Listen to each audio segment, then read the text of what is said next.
بسم اللہ الرحمن الرحیم۔ سورۃ المائدہ کی آیت نمبر 67 کی تفسیر چل رہی تھی۔ کافی لمبا ٹاپک ہے، اس لیے 2 دن لگ گئے ہیں۔ انشاءاللہ آج کوشش کرتی ہوں کمپلیٹ ہو جائے۔ اصل میں یہ تمام لوگ جو تبلیغ کرنے والے ہیں نا، یہ ان سب کے لیے پیغام ہے، اس لیے یہ آیت عام ہے۔ اس سے مراد یہ نہیں ہے کہ یہ صرف رسول پاک صلی اللہ علیہ وسلم کو حکم تھا، بلکہ ہر تبلیغ کرنے والے کو یہ حکم ہے، انکلوڈنگ می، میرے سمیت، یعنی کہ ہر ایک نے نا اللہ تعالیٰ کے یہ پیغامات پہنچانے ہیں۔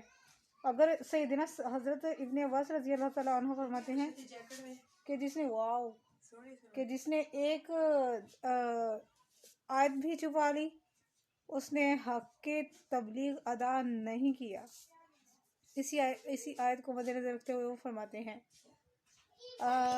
واللہ یعصمک من الناس، یعنی آپ میرا پیغام پہنچائیں اور اپنا فرض منصبی دل جمعی کے ساتھ اور بلا خوف و خطر ادا کریں۔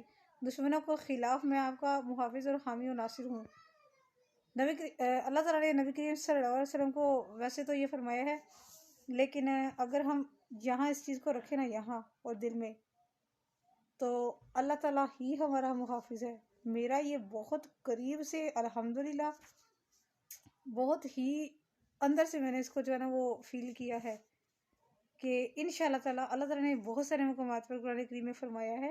اسی طرح میں آپ کو انشاءاللہ بتاتی رہا کروں گی، اور یہ ہے کہ آپ کی حفاظت آپ کو بچائے گا اللہ تعالیٰ۔ آپ نے صرف تبلیغ کرنی ہے، انشاءاللہ آپ کو دشمنوں سے اللہ تعالیٰ بچائے گا۔ حوالے میں آپ کو، دلیلے میں آپ کو یہی سے دیتی ہوں۔ آپ کسی چیز کا اندیشہ نہ کریں، کسی سے خوف زدہ ہونے کی ضرورت نہیں ہے۔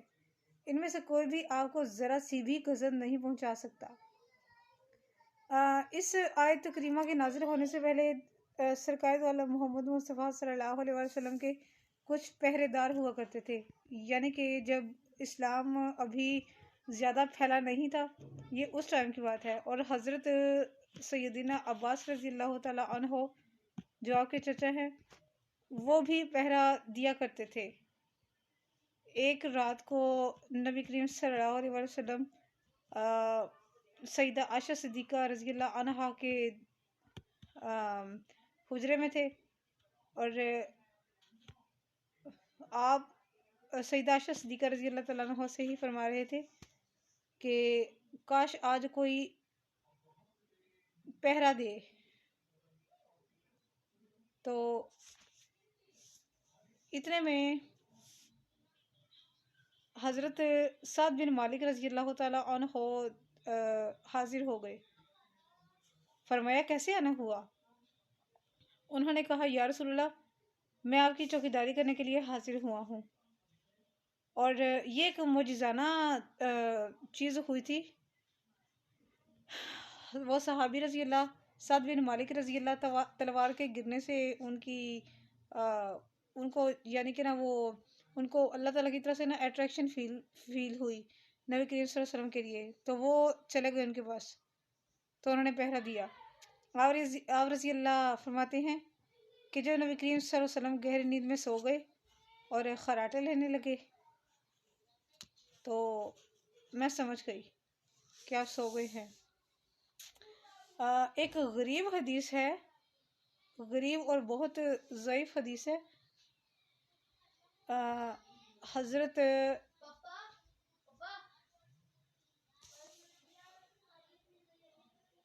جابر بن عبداللہ رضی اللہ تعالیٰ عنہ فرماتے ہیں جو رسول اللہ صلی اللہ علیہ وسلم باہر نکلتے تو جناب ابو طالب آپ صلی اللہ علیہ وسلم کے ساتھ کوئی محافظ بھیجتے تھے،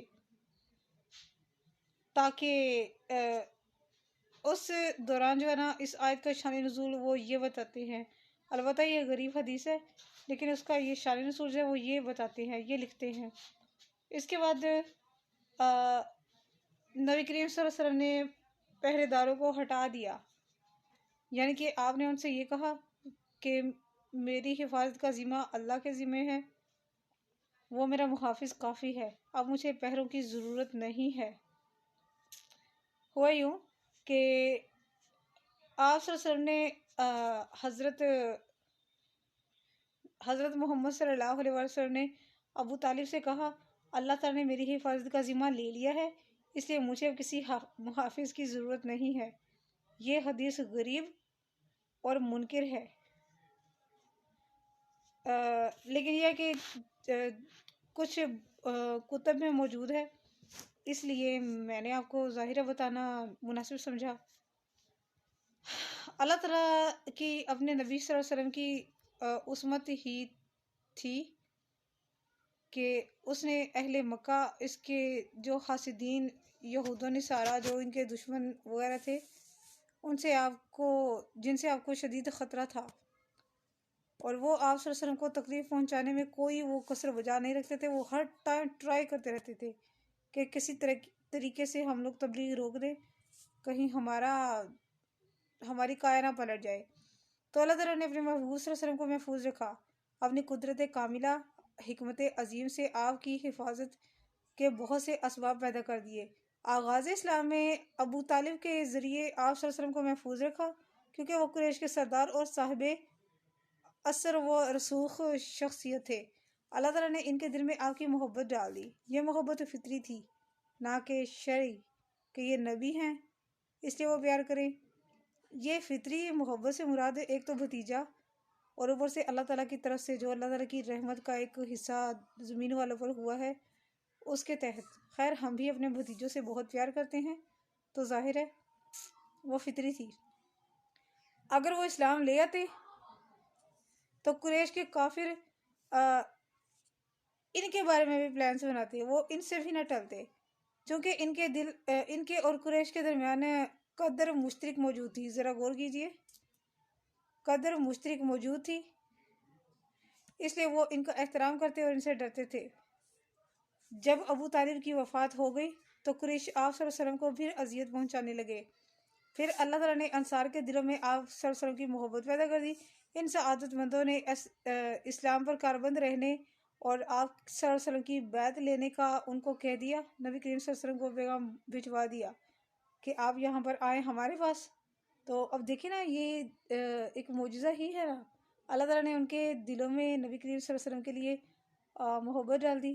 تو انصاریوں کے دل میں، یعنی کہ مدینہ میں جو لوگ تھے، ان کو کہا آپ یہاں آئیں ہمارے پاس، تو ہم لوگ آپ کی ہر طرح کی حفاظت کا ذمہ جو ہے وہ لیتے ہیں۔ اور جب آپ ہجرت کر کے مدینہ منتقل ہو گئے تو انصار نے ہر طرح سے آپ کی مدد کی،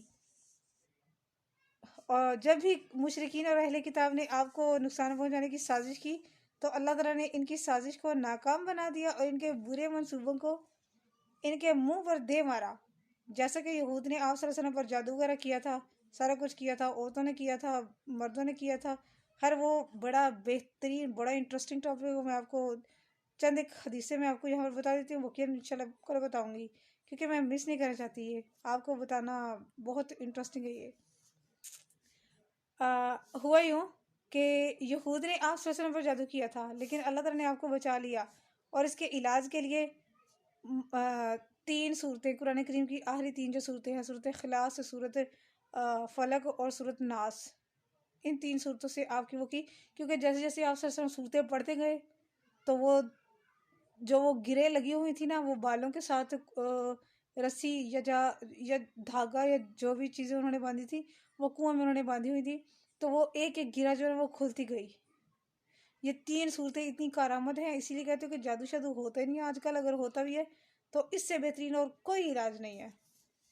جب انہوں نے بکری کے شانے کو زہر آلود کر دیا تھا، اس وقت بھی اللہ تعالیٰ نے اپنے حبیب صلی اللہ علیہ وسلم کو بر وقت مطلع کر کے ان کو آپ صلی اللہ علیہ وسلم کو محفوظ رکھا۔ بہت ساری خیر، رسول پاک صلی اللہ علیہ وسلم جب کسی مقام پر قیام کرتے تو صحابہ کرام آپ کے لیے کوئی سایہ دار درخت جو ہے نا وہ تلاش کرتے تھے، جس کے نیچے آپ صلی اللہ علیہ وسلم دوپہر کے وقت قیلولہ کرتے۔ ایک مرتبہ ایک دیہاتی آ گیا تو اس نے آپ صلی اللہ علیہ وسلم کی تلوار درخت سے اتار کر کہا، تم کو مجھ سے کون بچائے گا؟ آپ نے فرمایا، میرا اللہ تعالیٰ۔ اس کے ہاتھ کانپنے لگے، یہ بھی معجزہ ہے، اس کے ہاتھ کانپنے لگے، تلوار اس کے ہاتھ سے گر گئی۔